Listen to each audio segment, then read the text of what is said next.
वचन दिले तुम्हाला या मालिकेच्या आजच्या भागामध्ये आपण बघणार आहोत की पद्मा ही कशीबशी घरातून घाबरून बाहेर पडलेली असते आणि ती तिचा मोबाईल हा मॅडमने घेतला असतो. त्यामुळे तिला ऊर्जाला फोन करायचा असतो. तर ती शौर्याच्या फोनवरून ऊर्जाला फोन करते आणि तिला सांगते की ताई, माझा मोबाईलचा ना थोडा प्रॉब्लेम झाला आहे, म्हणून मी शौर्याच्या मोबाईलवरून फोन केला आहे. तेव्हा ती म्हणते की तुझा फोन शौर्याकडे कसा काय आला, आणि पहिली गोष्ट म्हणजे तू शौर्याच्या फोनवरून कसा काय फोन केलास, तू शौर्यासोबत आहेस का, असे तिला खूप सारे प्रश्न पडत असतात.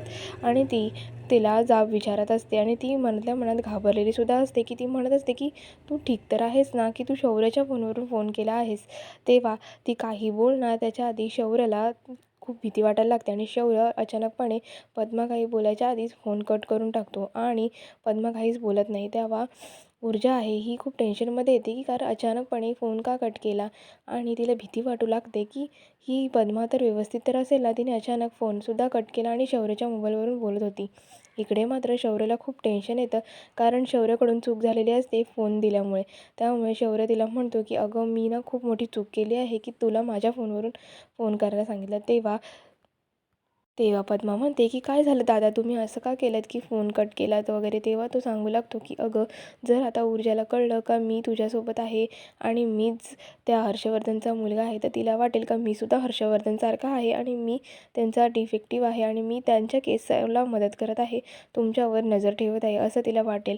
पण शौर्य तिला बोलतो की मी असं खरंच नाही आहे, मी तुझी खरंच मनापासून मदत करत आहे, जो सत्य आहे तर सत्याच्या बाजूने मी उभा आहे. तेव्हा पद्माला ह्या सगळ्या गोष्टी काहीच कळत नाही. पद्मा म्हणते पण नक्की चाललं काय आहे, मला काहीच समजत नाही आहे. त्यावर शौर्य तिला म्हणतो अगं, मी ना तो तुला मदत करणारा मुलगा तो मीच आहे, पण हे ऊर्जाला माहीत नाही आहे. त्यावर पद्मा म्हणते की तू तिला सांगून टाकायचंच ना की जे काही खरं आहे तेव्हा तू हिच्यापासून लपवत नको जाऊस, कारण का कधी ना कधी ह्या सगळ्या गोष्टी कळणारच आहे. तेव्हा शौर्य म्हणतो की हे एवढं सांगणं सोपं गोष्ट नाही आहे. जर मी ह्या सगळ्या गोष्टी ऊर्जाला सांगितल्या तर ऊर्जाला वाटेल का मी हे त्यांच्या बाजूने मदत करत आहे आणि मी हर्षवर्धनचा मुलगा आहे, तर मी हर्षवर्धनसारखाच आहे, असं तो तिला सांगतो. तेव्हा पद्मा शांतपणे सगळ्या गोष्टी ऐकत असते. इकडे मात्र ऊर्जाला प्रचंड टेन्शन आलेलं असतं आणि ती विचार करत असते आणि विचार करत असताना ती त्याला फोन करते आणि शौर्य तिच्या फोनवरती ऊर्जाचा फोन बघून प्रचंड घाबरलेला असतो आणि तो पद्माला म्हणतो की थांब, मी सगळ्या गोष्टी हँडल करतो आणि मी बोलतो. तेव्हा तो फोन उचलतो. तेव्हा ऊर्जा त्याला म्हणते की अरे, तू कसा काय पद्मासोबत, काय झालं आहे मला नक्की सांग.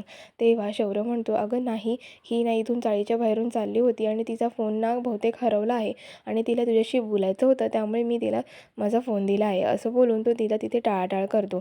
त्याच्यानंतर पद्मासुद्धा शौर्य जे बोलत आहे ते शांतपणे ऐकत असते, कारण फोन ना स्पीकरवर असतो.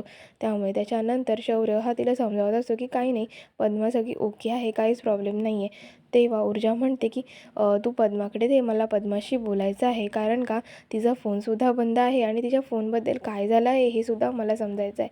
त्यामुळे ती सांगत असते की तुम्ही मला ना भेटायला या. तेव्हा ती म्हणते की मला पद्माकडे फोन दे, मला पद्माशी बोलायचं आहे. तेव्हा पद्मा फोनवर बोलू लागते. तेव्हा ऊर्जा आहे जी खूप घाबरली असते. ऊर्जा म्हणते की तू काय झालं, तू शौर्यसोबत कशी काय आहेस आणि काय झालं. तेव्हा पद्मा म्हणते की मी सर्व भेटल्यावर सांगते. तेव्हा ऊर्जा तिला म्हणते की तू ना आता मी सांगते तिथे ये, नाहीतर मी तुला घ्यायला येते. त्याच्यानंतर ती फोन म्हणते की शौर्याकडे दे. तेव्हा शौर्य म्हणतो ठीक आहे, तू सांगशील तिथे आम्ही येतो. त्याच्यानंतर ऊर्जाला मात्र प्रचंड टेन्शन आलेलं असतं, कारण का ती विचार करत असते की शौर्य आणि पद्माची अशी अचानक भेट होणं शक्यच नाही, काहीतरी गडबड आहे आणि ती विचारात पडलेली असते. त्याच्यानंतर शौर्याला मात्र फार टेन्शन येतं की आता ऊर्जाला माझ्यावर डाऊट तर आलेला नाही आहे ना, असे बोलून तो खूप विचार करत असतो. पण तो पद्माला समजावतसुद्धा असतो की तू काहीच टेन्शन घेऊ नको, मी जे काही आहे ते तुझ्या बाजूने आहे, तुला काळजी करायची काहीच गरज नाही, तू टेन्शन नको घेऊ, तू माझी बहीण आहेस आणि मी तुझा भाऊ आहे आणि हा भाऊ एका बहिणीचं वाईट होताना कधीच बघणार नाही. त्यामुळे तू सत्याची आहेस ना, तर तुझ्या बाजूने मी शेवटपर्यंत राहणार आणि तू काही टेन्शन घेऊ नको. काहीही झालं तरी मी खोटेपणाची साथ देणार नाही, तुझ्या पाठीशी नेहमी उभं राहीन, कारण तू माझी बहीण आहेस आणि बहिणीला झालेला त्रास हा भावाला बघवत नसतो, असं तो तिला प्रेमाने समजावत असतो. आणि तो तिला खूप धीर देत असतो की तू टेन्शन नको घेऊ, मी आहे ना, मी सगळ्या गोष्टी हँडल करेन, फक्त थोडासा धीर धर आणि माझ्या बाजूने बोल, जे आहे खरं आहे ते सगळं लवकरात लवकर येईल. आणि तू असं समजू नको का मी हर्षवर्धनचा मुलगा आहे तर मी त्याच्या बाजूनेच उभा राहीन, तर असं काहीच नाही, जे सत्य आहे त्याच्याच बाजूने मी उभं राहणार आहे. तेव्हा पद्मा मात्र त्याच्याकडे आशेने बघत असते आणि शौर्य आहे की तो पद्माला समजावत असतो, तिला धीर देत असतो आणि तिच्या बाजूने उभा आहे असं तिला सांगत असतो. तेव्हा पद्माला खूप बरं वाटतं आणि पद्मा त्याच्यावर विश्वास ठेवत असते. तेव्हा शौर्य तिला म्हणतो, तू माझ्यावर विश्वास ठेव, तुझ्या केसालासुद्धा धक्का लागणार नाही एवढी काळजी मी घेईन, कारण तू माझी लहान बहीण आहेस, त्यामुळे तू टेन्शन घेऊ नको, मी आहे ना, तुला काही घाबरायची गरज नाही, फक्त मी जसं सांगतोय तसे तू वागत जा, असं बोलून तो तिला धीर देत असतो. आणि पद्माला पण ते बरं वाटत असतं, कारण का तिचा विश्वास असतो शौर्यावर. तेव्हा शौर्य तिला म्हणतो, ठीक आहे, आता आपण ऊर्जाकडे जायची तयारी करूया आणि आपण आता ऊर्जाकडे जाऊया, असे बोलून ते दोघं पण ऊर्जाकडे जायला निघतात आणि रस्त्यामध्ये एकमेकांशी बोलत असतात. आणि इकडे हर्षवर्धनच्या ऑफिसमध्ये ॲडव्होकेट भजन हे वगैरे सगळे असतात आणि त्याला ॲडव्होकेट भजनला त्यांची जी काही असिस्टंट असते ती त्यांना एक इन्फॉर्मेशन देते की जे आपल्या केसमध्ये 4 गुन्हेगार होते, म्हणजे जी 4 मुलं होती त्यांना पोलिसांनी अटक केली आहे. असं ऐकल्यानंतर ॲडव्होकेट भजन आहे त्याला आश्चर्याचा धक्का बसतो. तेव्हा तो म्हणतो, काय बोलत आहेस? तेव्हा ती मुलगी म्हणते की हो, खरंच मला स्वतःला सगळी खबर आहे. असं ऐकल्यानंतर त्या ॲडव्होकेट भजनला तर खूप टेन्शन येतं. तो लगेच जे हुळहुत्ते पोलीस आहेत त्यांना कॉल करतो त्यांच्या पर्सनल मोबाईलवर आणि त्यांच्याशी बोलण्याचा प्रयत्न करतो. पण पहिले तर त्यांचा फोन लागत नाही, नंतर मग त्यांच्याशी तो परत ट्राय करत राहतो आणि त्यांच्याशी फोनवर बोलायचा प्रयत्न करतो. तेव्हा हुळबुत्ते जे पोलीस असतात, म्हणजे त्यांचं आडनाव हुळबुत्ते आहे, ते म्हणतात की हां बोला, कोण बोलत आहे? तेव्हा तो म्हणतो की मी ॲडव्होकेट भजन बोलत आहे, हर्षवर्धनच्या ऑफिसमधला त्याचा असिस्टंट आहे. त्याच्यानंतर तो सुरू होतो की तुम्ही असं कसं करू शकता?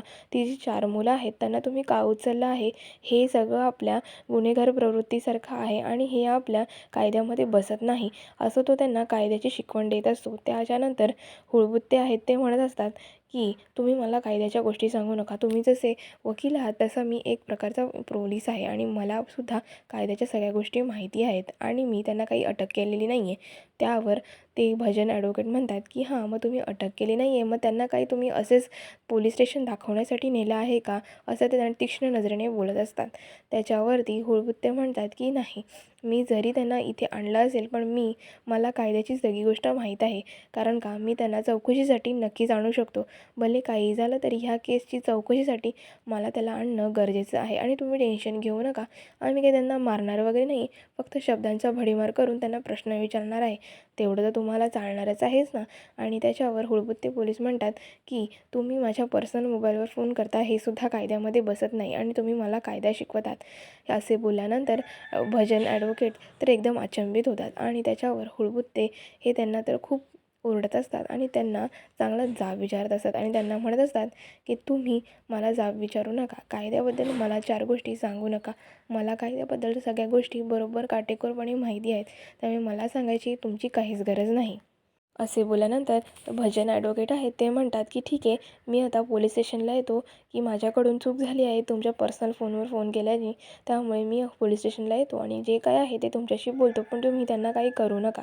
तेव्हा हुळबुत्ते म्हणतात की नाही, आम्ही त्यांना काहीच करणार नाही, त्यांना तुमच्या जे मुलं आहेत त्यांना केसालासुद्धा मी हक्का लावणार नाही, फक्त जे काय आहे ते शब्दांनी आणि बोलण्यानेच मी बोलणार आहे, बाकी मी काही करणार नाही, कारण का चौकशी करणं हे माझं काम आहे, हे आमच्या कायद्यात बसतं आणि तुम्ही मला कायदा शिकवू नका.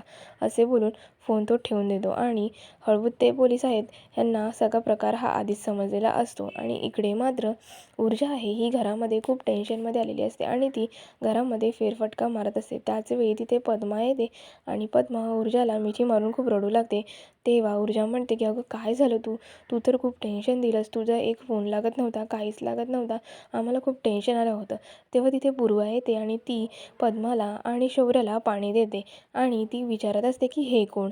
तेव्हाच ऊर्जा सांगते की हां, हा तोच मुलगा आहे ज्याने मला रस्त्यामध्ये मदत केली होती आणि तो आपल्या केसला मदत करत आहे आणि तो आता साक्षीसुद्धा देणार आहे.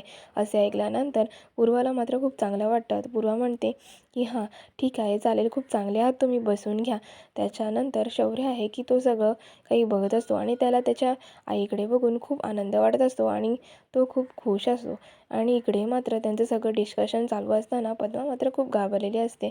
तेव्हा ऊर्जा तिला म्हणते की तू बसून घे, तू घाबरू नको, तूच पहिले शांत बस आणि शांत हो, झालेला प्रकार आहे तो मला सांग. तेव्हा पूर्वा पण तिला डोक्यावरून हात फिरवून मायेने विचारत असते की काय झालं आहे बाळा, मला सांग, तू टेन्शन काही घेऊ नको. तेव्हा पद्मा सांगू लागते की साहेबांनी मला किचनमध्ये येऊन बोलले का मी ह्या सगळ्या गोष्टी कोणालाही सांगितल्या नाही आहेत, तूही सांगू नको आणि घरीसुद्धा बोलू नको, अशी तिला धमकी देतात. आणि तिला हे सुद्धा म्हणतात की मी तुझ्या घरी आलो आहे, हे सुद्धा कोणाला सांगायची गरज नाही आहे, असे बोलून ती सगळ्या गोष्टी सांगत असते. तेव्हा ऊर्जा म्हणते की अगं पण तुमच्या फोनचं काय झालं ते मला सांग.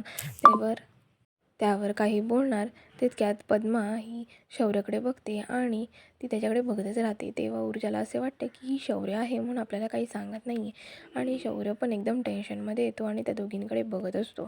तेव्हा ऊर्जा आहे की शौर्यजवळ जाते आणि शौर्याला म्हणते की तू ना थोड्या वेळ बाहेर बस, काहीतरी आहे म्हणून की पद्मा आम्हाला सांगत नाही, आणि ती त्याला घराच्या बाहेर काढून उभी राहायला सांगते.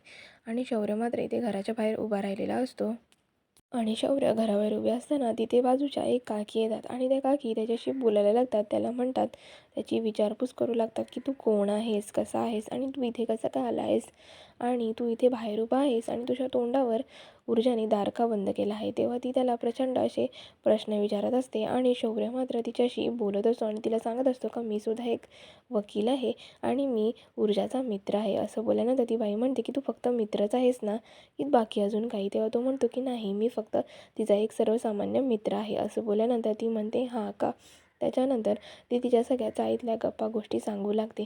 ती खूप हास्यविनोद करत असते आणि शौर्यला खूप हसवत असते.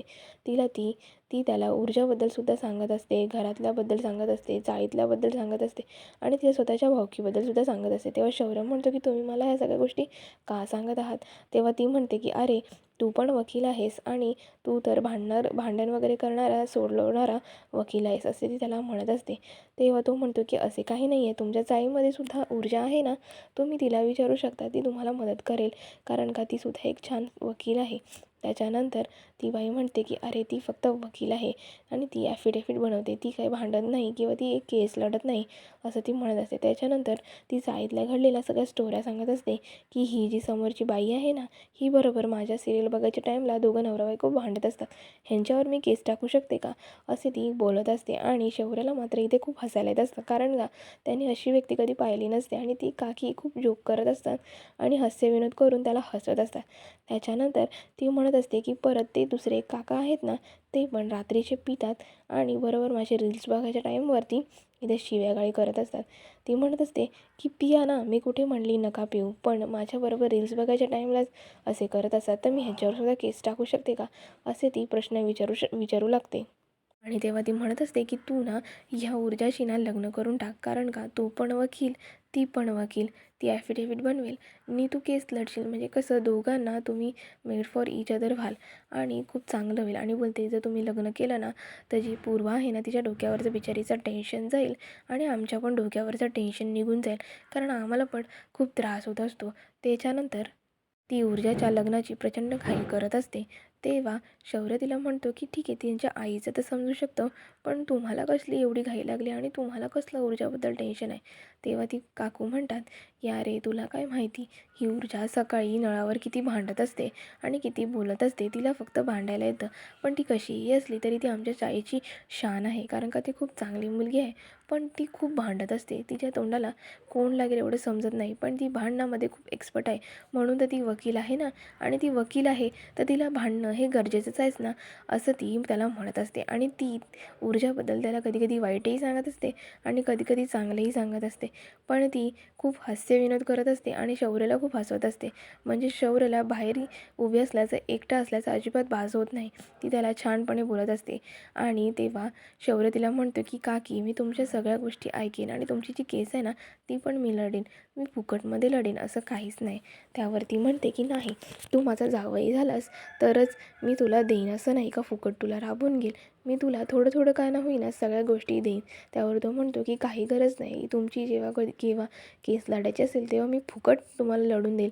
असं बोलल्यानंतर काकी तर खूप आनंदात होतात, त्यांना काय करू असे सुचेनाचे होते आणि ते सगळ्या गोष्टी सांगत असतात, बोलत असतात आणि त्याला शौर्यला खूप छान छान सांगत असतात. शौर्यला बोलत असतात की तू ना ऊर्जाशी लग्न कर, म्हणजेच बरं होईल, ती त्यांच्याच मागे लागलेली असते. तेव्हा शौर्य म्हणतो की नाही नाही, तुम्ही जसं समजता तसं काहीच नाही, ती माझी फक्त एक चांगली मैत्रीण आहे आणि मी तिच्याशी फक्त सर्वसामान्य मित्र आहे, असं तो बोलत असतो.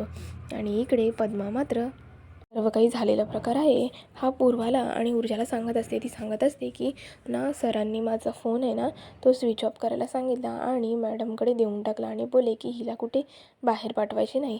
तेव्हा ती म्हणते की मी बंड्याचं कारण सांगून बाहेर निघायचं ठरवलं, पण ते लोक म्हणाले की आम्ही तुमची दोघांची व्यवस्थासुद्धा घरामध्ये गेस्ट रूम आहे तिथे करू, म्हणजे ते मला बाहेरच पडू देत नाही, असे ती मी ऊर्जाला आणि पूर्वाला सांगत असते. तेव्हा ऊर्जा म्हणते की हां, मला असे वाटलेच होतं की हे असे होणारच आहे. हा हर्षवर्धन आहे जो की आपल्यापेक्षा 4 पावलं पुढेच आहे. त्याला आधीच आपल्या सगळ्या गोष्टींची चाहूल लागलेली असते, म्हणून त्याने तुझ्याबरोबर असं करायचा प्रयत्न केला आहे.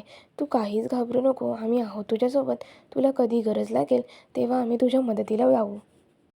तेव्हा पद्मा म्हणत असते की ताई, तुला वाटतं तेवढ्या ह्या साध्या गोष्टी नाही आहे.